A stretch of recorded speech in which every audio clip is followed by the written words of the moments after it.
We're all friends here.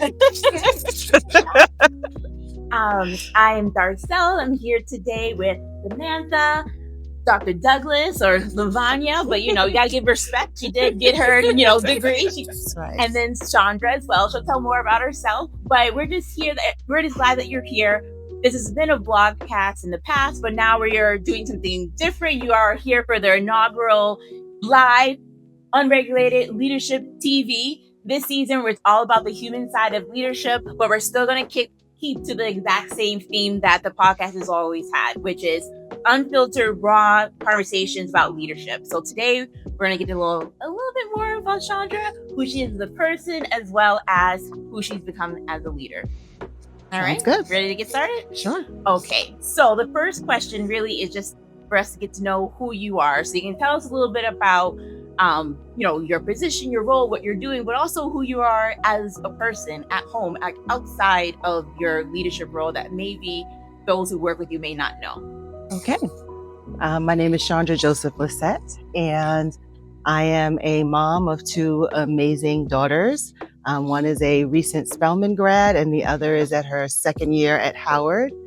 Yes. I live in Boston with my husband, Jovan, our dog, Troy, Golden Doodle.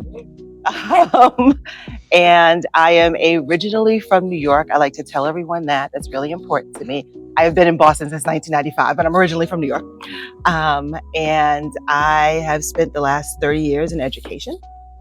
And I just finished my 24th year with the Boston Public Schools. And I have the pleasure at this point in time of doing some really great work supporting teachers and leaders in the area. I run retreats for teachers and paras and school leaders through several different organizations. Most recently, I actually finished my facilitative training with the Center for Courage and Renewal. And so I am the official facilitator with them and officially run Circles of Trust and relational trust workshops and PD and retreats in the local area. And so that is who I am and kind of what I do. And then you can also mention your retreats are not just here in Boston. You went on a fancy little one. Oh my gosh. To Guatemala. Yeah. So myself and three colleagues, former teachers and some other folks that we worked with, got together with an organization, and we had the absolute joy and pleasure of taking 15 teachers to Guatemala with us last summer, which was amazing. And we had an opportunity to meet with Guatemalan teachers there, to visit schools.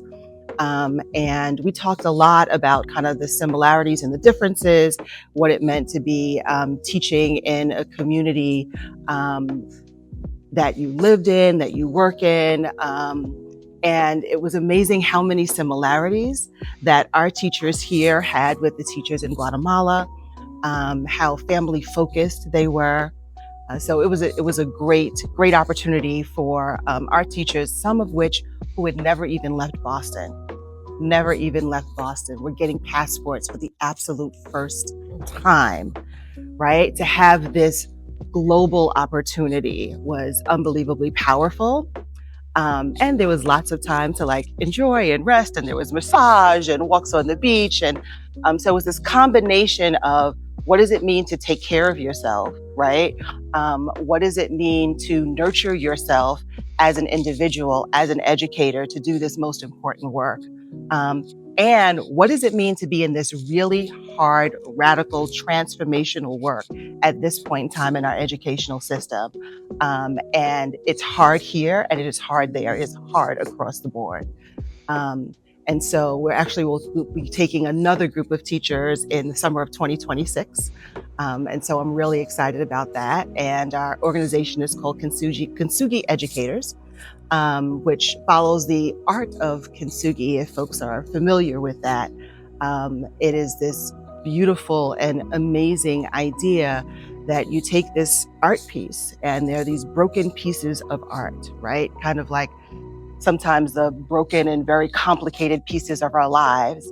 And you put the art back together and you meld it together with gold paint. And it becomes this beautifully different piece of art, right? This combination of all the complexities and the hardships, the challenges, and all the wonderfulness that is your life put together quite differently and no longer broken, right? No longer the same as before, quite changed in a really beautiful way. And that's what the whole retreat is really kind of based on, right? And the fact that, our lives are complicated as human beings and our lives are complicated as teachers and educators. And they're hard pieces. And how do you take those hard pieces and integrate that into the all of who you are and not just let it sit there as a hard piece, but be part of a beautiful formation and strength and allow you to move forward in this work. So I hope you all are seeing a little insight in who Chandra is. I met her a few years ago and we were in a leadership program for women in BPS. And even then, she was already a leader, but she just seemed like so confident. Maybe she didn't feel that way, but she just came off as so confident and just knew exactly who she was, where she wanted to go. Already had like a ton of experience. And so I always looked up to her because I just felt that she had it together in a time where I wasn't even sure if I even wanted to be a leader in the district. And so, but I know, and I know you've told some stories that it hasn't always been easy, right? It's a hard process. Education is not what it used to be. It's certainly not what they tell us in textbooks when you're becoming a teacher. But I'm wondering, thinking of all your years of service, or even you may think of something outside of education, what has been your, biggest leadership fail that, at the same token, possibly came out of it something that you've learned more about yourself that makes you the leader you are today? First, thank you for saying I look like I had it together, because let me tell you, still working on that, work in progress. My biggest failure is probably taking on a role in education that everyone around me thought I was primed for and ready for and should have taken that on. It was an assistant principal position. And I took on the role because in my head, I was ready for it. I was primed for it. I was built for it. I had worked towards it. And the epic fail was that it's not the work that I wanted to do. Right? So, sometimes the world around you, your circumstance, you're on a path, you're chugging along, doing all the things. And this is the next step. And so I took that next step. And it wasn't the right step for me because that wasn't the work that I should have been doing. And so was I able to perform the skills, the tasks? And yeah. And it completely drained me. Every single bit of myself went into that role in the position, and I lost bits of myself in that role and in that position. And that was really, really hard, right? There was a cost to me personally. There was a cost to my family, right? And the time and the energy that I spent trying to figure out that role, failing forward in that role, and trying to recover from that role. And what I did learn was that I needed to be true to myself. So regardless of what degrees, what certifications, what positions, what path you're on, you got to stop at some point and turn inward and ask yourself, what is the work that I am supposed to be doing? What is meant for me? And how am I supposed to be doing that work? Now, I will tell you that sometimes folks gonna look at you and think that you're crazy, right? Particularly when they're like, and you have been on this path and you're like, no, what I really want to do is do retreats with educators. What I really want to do is curate, create, and hold space for my fellow educator humans to be themselves, to rest, to relax, to rejuvenate, to figure out who they are as human beings. What I really want to do is tell the entire world that teachers and school leaders are people and people first. Right? And so, everyone wants to talk about the whole child, which is absolutely important and we should. But what about the whole educator? When we are forced to leave parts of ourselves at the school door, there's a huge cost for that.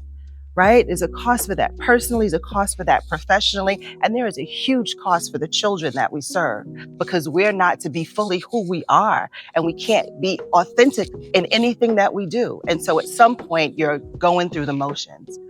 So, that epic fail allowed a huge pause for me to sit and think, like, what is it that I really want to do? And how is it that I want to do the work that I want to do? And how is it that I want to lead? And what I didn't want to do is lead in that capacity. But I also probably would have never known that if I didn't step into that role in the first place. I think that leads really well into the next question, but that's kind of, what you just said. And I think because I'm in it myself as someone who has a leadership role in a school district, there's so much that the expectation that people have of who you're supposed to be when you're in front of a group of teachers, when you're in front of a group of students, and how sometimes it just doesn't align with like who you are and the expectation, and so it's like you have to transform into this totally different person that may look like a shadow of who you really are, and then okay certain policies and the way that things end up happening, and you're just like, well, do I actually feel like that's what's best for students, right? But it doesn't matter because you have to hold like the company nine, you're part of this school. So how do you find, going through that moment, how did you find your authenticity in your leadership? Yeah, sometimes, I think kintsugi, right? And I think broken pieces. And so, when I decided that I was going to leave that assistant principal role, I had some broken pieces. And I had to sit with those pieces. And it was an opportunity to sit with those pieces. And it's not lost on me that everyone doesn't necessarily have that opportunity, right? And so I had the opportunity to sit with the pieces and to sort through the things that worked for me and the things that didn't work for me. And I was also at a stage in education where I was, again, and this wasn't the first time, but again, deciding whether I wanted to stay in this educational arena at all. And so I actually went on a retreat, and it gave me the opportunity just to kind of sit back and think, well, what are the parts of the profession that I enjoy doing? What are the parts that I actually don't want to have any part in anymore, right? And what that led me to was, yes, getting some facilitative training and doing these retreats. It also led me to something else that I'm currently doing. And I am the Director of Community Wellness, as well as lead faculty for the Perone Sizer Institute for Creative Leadership. Huge mouthful.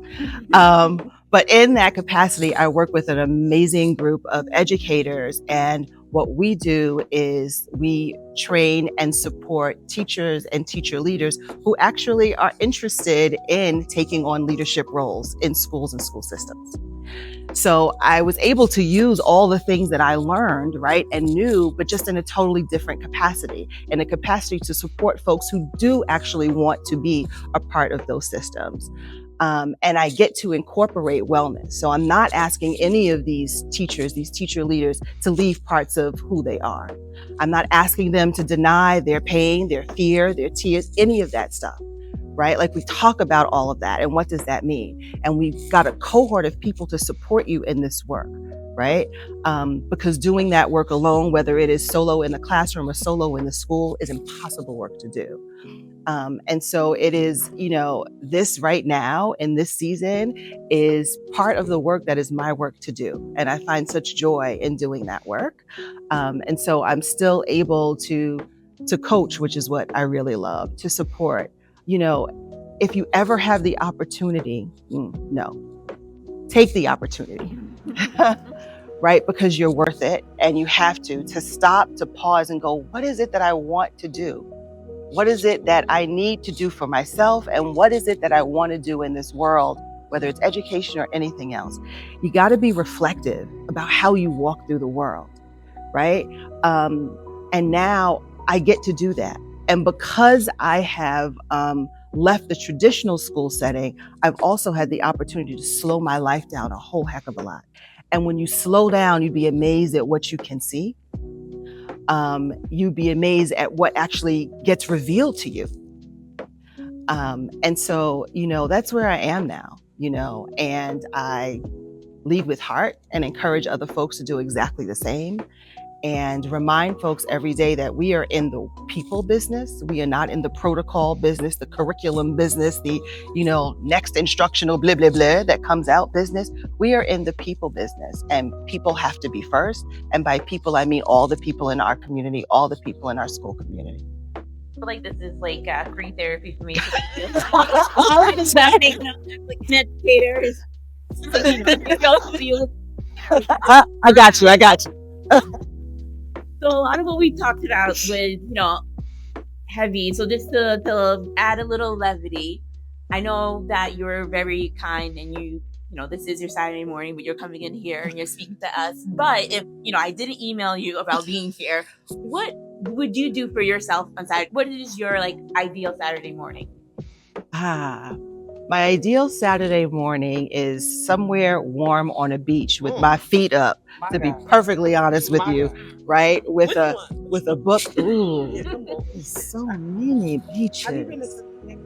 I have not, but it is on my list. For real.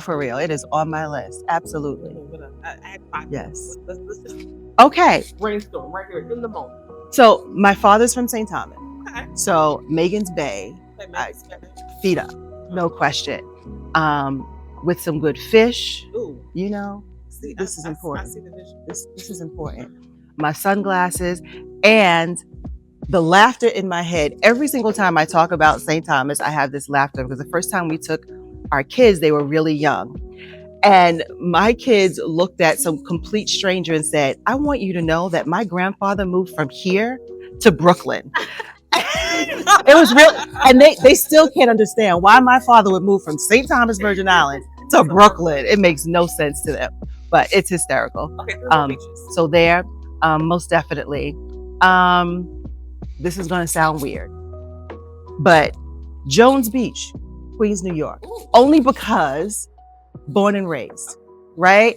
And born and raised there, but very rarely had a chance to go there. So I'm a very much sit on the beach kind of person, not in the water, thus, Jones Beach, you get what I'm saying? But sit back with a good book, maybe a crossword puzzle, just zoning out. There's something about the kind of eternalness of the ocean that is so really peaceful for me, Take me anywhere in Puerto Rico. Any beach, anytime in Puerto Rico. Would absolutely love to do that. Gotta get to Greece. Gotta get to Greece. It is, Santorini. Gotta go.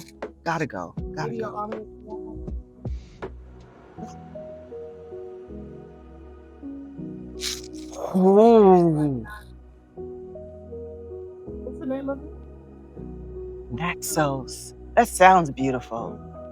Naxos. It just sounds relaxed. Scrolls up. Right? Thank you for that. Oh! I hear you got to go to Naxos. Where are you going? Oh.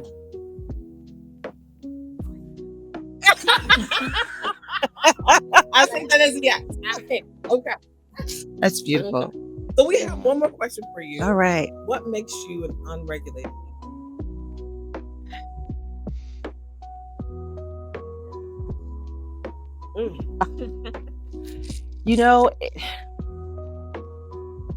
Knowing who I am, right? Because we lead who we are. And so really, and it has been a journey to really figure out who I am, inside, who I am, and to be really comfortable with who I am and lead through that lens, right? And so what that means is that, I lead with heart. I am a people person first.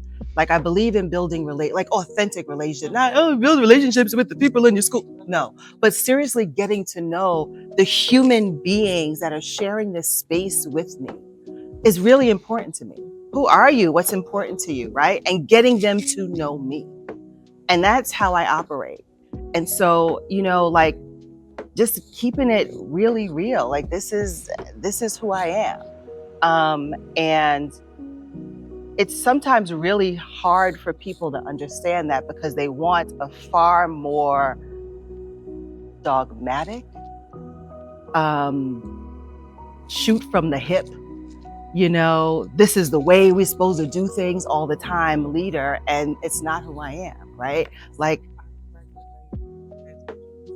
that part. In partnership, right? Like in community. That's how we are actually going to change our educational system. Well, thank you so much for being here today. It was a great conversation. Thank you. Thank you. Appreciate you so much. I'll be calling you. No, absolutely. Please do. Okay, so listen, stay in touch. Stay in touch. Okay. Stay in touch. And I got to hear about Greece. Yeah. I got you. Well, thank you so much. Thank you. Thank you. This was awesome. Y'all are awesome. Thank you.